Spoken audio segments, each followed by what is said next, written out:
नमस्कार। आज का ये सत्र हमारे सीखने वाले श्रोताओं के लिए है। खास तौर पर हमारे पास है 100 उन्नत हिंदी शब्दों की एक list, 100 mixed advanced Hindi vocabulary. और दिलचस्प बात यह है कि ये शब्द किसी अल्फाबेट ऑर्डर में नहीं है, बल्कि मिले जुले हैं। सोर्स का कहना है कि इससे सीखना ज्यादा नेचुरल लगता है। तो आज हम सिर्फ इनके मतलब नहीं जानेंगे, बल्कि ये भी देखेंगे कि ये लिस्ट बनी कैसे है, इसका स्ट्रक्चर क्या है। अपना मिशन है ये देखना कि ये शब्द मिलकर भाषा की कैसी तस्वीर बनाते हैं और इस मिले जुले क्रम से हम क्या सीख सकते हैं। ये लिस्ट हमारे श्रोताओं के शब्दों के भंडार को बढ़ाने के लिए चुनी गई है।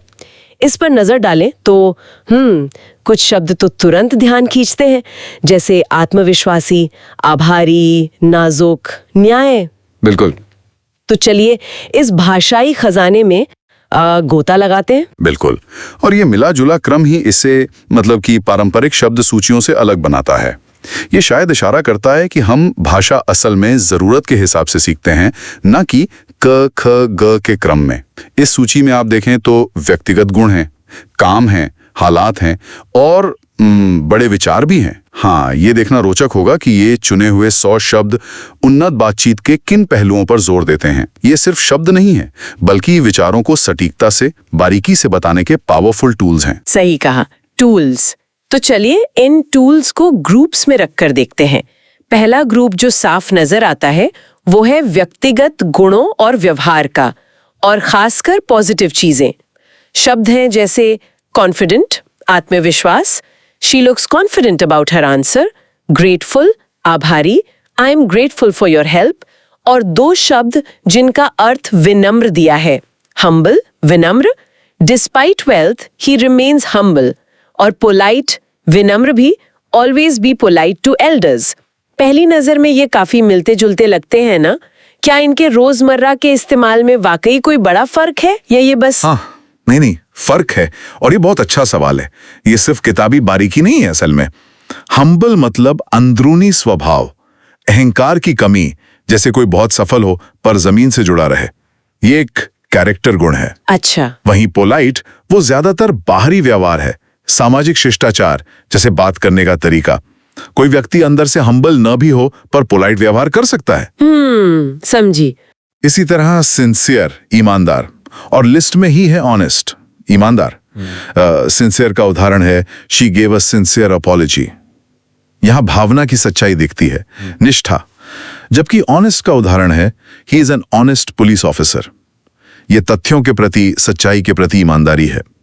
भाषा की यही तो खूबी है, एक ही विचार के अलग अलग पहलू और उनके लिए अलग अलग शब्द। अच्छा, तो ये छोटा सा फर्क समझना जरूरी है ताकि हम अपनी बात ज्यादा सही ढंग से कह सकें। इस कैटेगरी में और भी अच्छे शब्द हैं, जैसे जेन्युइन, सच्चा, असली। Her smile was genuine. कितना अच्छा लगता है ये सुनना। नोबल, उदार, महान। Helping the poor is a Nobel act. Helpful, सहायक, रिस्पेक्टफुल, आदरपूर्ण, और ट्रूथफुल, सत्यवादी। Be truthful in life. अरे हाँ, ये ट्रूथफुल शब्द तो लिस्ट में 2 बार आया है। हाँ, इसका मतलब है कि सच बोलने पर खास जोर है। हो सकता है, या शायद ये लिखाने के लिए कि सच बोलना अलग अलग सिचुएशंस में कितना जरूरी है। लिस्ट में दूसरा उदाहरण है he is a truthful boy. दोहराव अक्सर शब्द की अहमियत बताता है, या ये कि वो अलग अलग जगह इस्तेमाल हो सकता है। इसी ग्रुप में फ्रेंडली या मित्रवत भी है। He has a friendly nature. ये भी कितना जरूरी है सामाजिक रिश्तों के लिए। हाँ बिल्कुल। इन सभी शब्दों को एक साथ देखें तो ऐसा लगता है कि ये लिस्ट अच्छे चरित्र और पॉजिटिव सोशल बिहेवियर पर काफी ध्यान दे रही है। हाँ, ये ऑब्जर्वेशन तो इंटरेस्टिंग है। तो ये शब्द हमें बताते हैं कि कोई व्यक्ति या उसका व्यवहार कैसा है, लेकिन भाषा सिर्फ बताती नहीं, ये एक्शंस को भी दिखाती है। लोग क्या करते हैं, क्या कोशिश करते हैं। इस लिस्ट में एक्शन वर्ड्स का भी अच्छा खासा कलेक्शन है।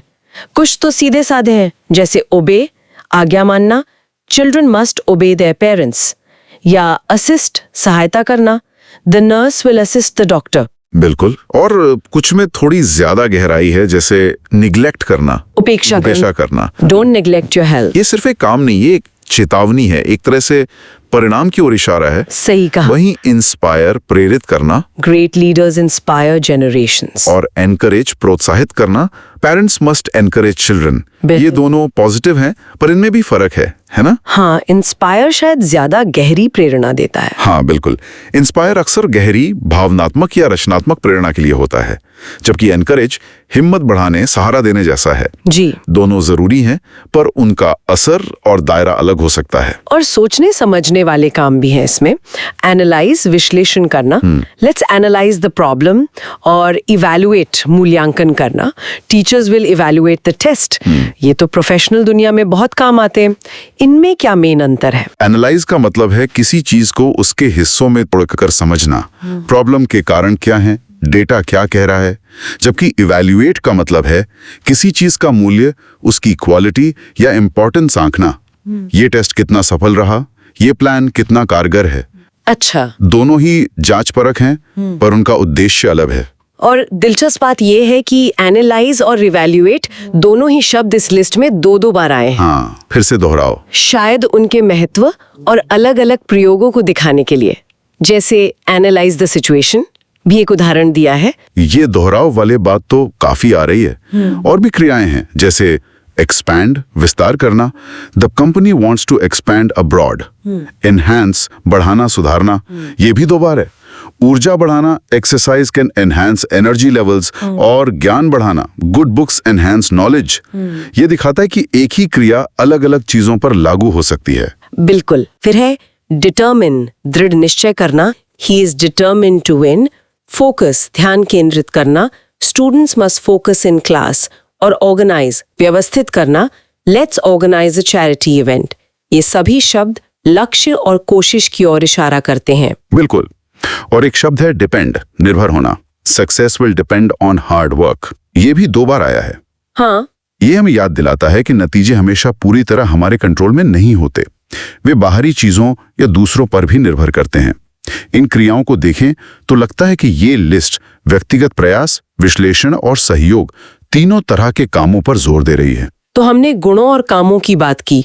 अब आते हैं उन शब्दों पर जो चीजों, लोगों या स्थितियों की अवस्था या विशेषता बताते हैं, यानी विशेषण, एडजेक्टिव्स। ये भाषा को रंग देते हैं, डिटेल देते हैं। जैसे फ्रैजाइल, नाजुक, ये शब्द भी 2 बार है। कांच के लिए handle the glass, it's fragile. और फूल के लिए the flower is very fragile. ये दिखाता है कि नाजुकपन भौतिक भी हो सकता है और जैविक भी। हाँ बिल्कुल। और ये शब्द हमें याद दिलाता है कि सावधान रहें। हाँ, कि थोड़ा ध्यान से। इसी तरह कॉशियस, सावधान, be cautious while investing money, ये जोखिम वाली स्थितियों के लिए है। दूसरी तरफ भव्यता दिखाने वाले शब्द हैं, जैसे मैग्निफिसेंट, भव्य, शानदार, द पैलेस इज मैग्निफिसेंट, और ग्लोरियस, शानदार, गौरवपूर्ण। The team enjoyed a glorious win. ये पॉजिटिव भावनाओं, सफलता से जुड़े हैं। और कुछ शब्द है जो क्वालिटी या लेवल बताते हैं। Famous, decent, he lives in a decent locality, और outstanding, she gave an outstanding speech। अरे outstanding भी 2 बार है। हाँ। भाषण के अलावा performance, his performance was outstanding। मतलब एक्सेलेंस अलग अलग फील्ड्स में हो सकती है। बताते हैं, जैसे लेबोरियस, परिश्रम साध्य, forming is a laborious job, ये बताता है कि किसी काम में कितनी मेहनत लगती है। एम्पल, पर्याप्त, भरपूर, there is ample food for everyone, ये मात्रा की बात करता है। कन्वीनियंट, सुविधाजनक, online shopping is very convenient, आसानी दिखाता है। और गति के लिए ब्रिस्क, तेज, फुर्तीला, she went for a brisk walk. यहाँ नेगेटिव शब्द भी हैं। एरोगेंट, अभिमानी, nobody liked his arrogant tone, ये हम्बल का बिल्कुल उल्टा है। और डेंजरस, खतरनाक, जेलस, ईर्ष्यालु, ये भी 2 बार है। हाँ। शायद ये दिखाने के लिए कि ईर्ष्या एक आम मानवीय भावना है, चाहे वो दूसरों की सफलता से हो या किसी और वजह से। हाँ, हो सकता है, ये मानवीय भावनाओं का हिस्सा है। फिर है मैच्योर, परिपक्व, he is very mature for his age, ये उम्र से ज्यादा समझदारी दिखाता है। और एक बहुत महत्वपूर्ण विशेषण है फ्लेक्सिबल, ये भी इस लिस्ट में 2 बार आया है। अच्छा। हाँ, एक उदाहरण है समय सारणी के लिए, this time table is very flexible, और दूसरा सोच के लिए, be flexible in your thinking. ये आज की तेजी से बदलती दुनिया में बहुत जरूरी गुण है, चाहे वो प्लान्स में हो या विचारों में। हाँ, ये तो है। इसी तरह इफेक्टिव, प्रभावी भी 2 बार है। योग के लिए yoga is an effective therapy, और शिक्षण के लिए टीचिंग मस्ट बी इफेक्टिव। ये दिखाता है कि प्रभावशीलता मतलब इफेक्टिवनेस कई क्षेत्रों में जरूरी है। हाँ, फ्लेक्सिबल और इफेक्टिव जैसे शब्द तो आजकल बहुत रेलेवेंट लगते हैं। और एक शब्द है ऑब्वियस, स्पष्ट। ये भी 2 बार है। It's obvious that he is wrong और it is obvious she is tired.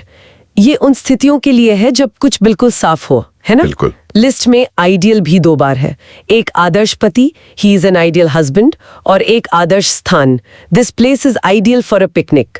ये दिखाता है कि आदर्श का विचार रिश्तों और स्थितियों दोनों पर लागू होता है। हाँ, इन सभी विशेषणों को एक साथ देखने पर पता चलता है कि ये लिस्ट न केवल भौतिक गुणों मैग्निफिसेंट, फ्रैजाइल को कवर करती है, बल्कि व्यवहार को एरोगेंट, कॉशियस, स्थितियों को लेबोरियस, कन्वीनियंट, और प्रभाव को इफेक्टिव, आउटस्टैंडिंग को भी कवर करती हैं।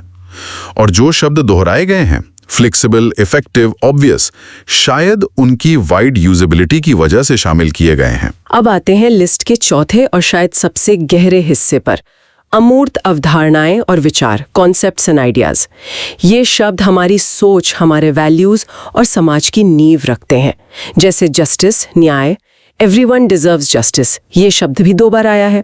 क्या ये हमारे समाज में न्याय के महत्व को दिखाता है? निश्चित रूप से। न्याय एक बुनियादी मानवीय जरूरत है, एक सामाजिक आदर्श है। इसका दोहराव शायद इसी महत्व को बताता है। दूसरा उदाहरण है we must fight for justice. ये न्याय को सिर्फ एक कॉन्सेप्ट नहीं, बल्कि एक एक्टिव एफर्ट के रूप में दिखाता है। हाँ। इसी तरह हार्मनी, सामंजस्य, people should live in harmony, भी एक सामाजिक आदर्श की बात करता है। व्यक्तिगत स्तर पर देखें तो एम्बिशन है, ये भी 2 बार है। जज बनने की महत्वाकांक्षा, his ambition is to become a जज, और लेखक बनने की, his ambition is to be a writer. ये दिखाता है कि एम्बिशन अलग अलग क्षेत्रों में हो सकती है। बिल्कुल। फिर है dignity, Garima, she handle the loss with dignity. ये मुश्किल समय में सेल्फ रिस्पेक्ट बनाए रखने की बात करता है। और सफलता के लिए जरूरी डिसिप्लिन, अनुशासन, सक्सेस नीड्स डिसिप्लिन। ये सभी कॉन्सेप्ट्स जीवन को दिशा देते हैं। एम्बिशन हमें लक्ष्य देती है, डिसिप्लिन उन्हें पाने का रास्ता दिखाता है, डिग्निटी हमें मानवीय गरिमा का सम्मान करना सिखाती है, और जस्टिस व हार्मनी समाज को बेहतर बनाने का आदर्श देते हैं। सूची में काइंडनेस, दया, हर काइंडनेस मूव्ड मी जैसे मानवीय गुण भी शामिल हैं, जो रिश्तों को मजबूत बनाते हैं। और अंत में एक कॉन्सेप्ट जो शायद इन सबसे जुड़ा है, नॉलेज, ज्ञान। ये शब्द भी 2 बार आया है। हाँ। पहला उदाहरण है रीडिंग बुक्स इंक्रीजेस नॉलेज, और दूसरा नॉलेज इज ट्रू पावर। ये बात तो जैसे इस पूरी चर्चा का सार ही बता देती है। बिल्कुल। ज्ञान हमें दुनिया को समझने, बेहतर फैसले लेने और अपनी बात प्रभावी ढंग से रखने की शक्ति देता है। इस लिस्ट में ज्ञान का 2 बार आना शायद इसी बात पर जोर देने के लिए है कि वोकैबुलरी सीखना सिर्फ शब्द रटना नहीं है, बल्कि ज्ञान और समझ बढ़ाना है। इन कॉन्सेप्ट्स को देखिए, justice, harmony, ambition, dignity, discipline, knowledge, kindness, ये सब मिलकर एक बेहतर व्यक्ति और समाज बनाने के इंग्रेडिएंट्स लगते हैं। तो इन 100 शब्दों की इस यात्रा से हमने क्या सीखा? हमने अलग अलग तरह के शब्द देखे, गुणों, कामों, अवस्थाओं, विचारों से जुड़े। हमने देखा कि कैसे कुछ शब्दों के मतलब बहुत करीब होते हुए भी उनमें बारीक अंतर होता है, जैसे हम्बल और पोलाइट, या इंस्पायर और इनकरेज। हमने ये भी नोट किया कि कई जरूरी शब्द दोहराए गए हैं, जो शायद उनकी वर्सिटिलिटी या इम्पोर्टेंस को दिखाते हैं। मेरे लिए सबसे बड़ा टेकअवे ये है कि सही शब्दों का चुनाव हमारी सोच और हमारी बात को कितनी गहराई और सटीकता दे सकता है। ये सिर्फ भाषा सीखना नहीं है, बल्कि दुनिया को ज्यादा बारीकी से समझना है। आपने इसे बहुत अच्छे से समेटा है। ये लिस्ट सिर्फ 100 शब्द नहीं है, ये एडवांस कम्युनिकेशन के लिए जरूरी अलग अलग तरह के विचारों और एक्सप्रेशंस का एक सैंपल है। और अगर हम इसे एक कदम और आगे ले जाकर सोचें, तो भाषा सिर्फ विचारों को व्यक्त नहीं करती, वो उन्हें आकार भी देती है। जब हम जस्टिस, डिग्निटी, काइंडनेस, फ्लेक्सिबिलिटी जैसे शब्दों का सचेत रूप से मतलब कॉन्शियसली प्रयोग करते हैं, तो हम न केवल अपनी बातचीत को बेहतर बनाते हैं, बल्कि शायद इन मूल्यों को अपने जीवन और समाज में अधिक महत्व भी देते हैं। तो क्या ये कहा जा सकता है कि अपनी वोकैबुलरी को बढ़ाना सिर्फ बेहतर कम्युनिकेट करने का तरीका नहीं, बल्कि दुनिया के साथ अपने जुड़ाव को और गहरा करने का भी एक जरिया है? बिल्कुल, यही वो विचार है जिसे मैं अंत में छोड़ना चाहूंगा। जब हम सीखते हैं कि किसी स्थिति को लेबोरियस कहना है या चैलेंजिंग, किसी व्यक्ति को कॉन्फिडेंट कहना है या एरोगेंट, किसी मदद के लिए ग्रेटफुल महसूस करना है, तो हम सिर्फ शब्द नहीं चुन रहे होते, हम उस स्थिति, व्यक्ति या भावना को समझने और उसे डिफाइन करने का एक तरीका चुन रहे होते हैं। जैसा कि लिस्ट में कहा गया, नॉलेज इज ट्रू पावर, ज्ञान ही सच्ची शक्ति है। शायद शब्दों का ज्ञान, उनका सही और सोचा समझा प्रयोग उसी शक्ति का एक अनदेखा लेकिन बेहद जरूरी पहलू है। इस पर विचार करें कि अगली बार जब आप बात करें तो आपके चुने हुए शब्द आपकी सोच और दुनिया पर क्या असर डाल रहे हैं।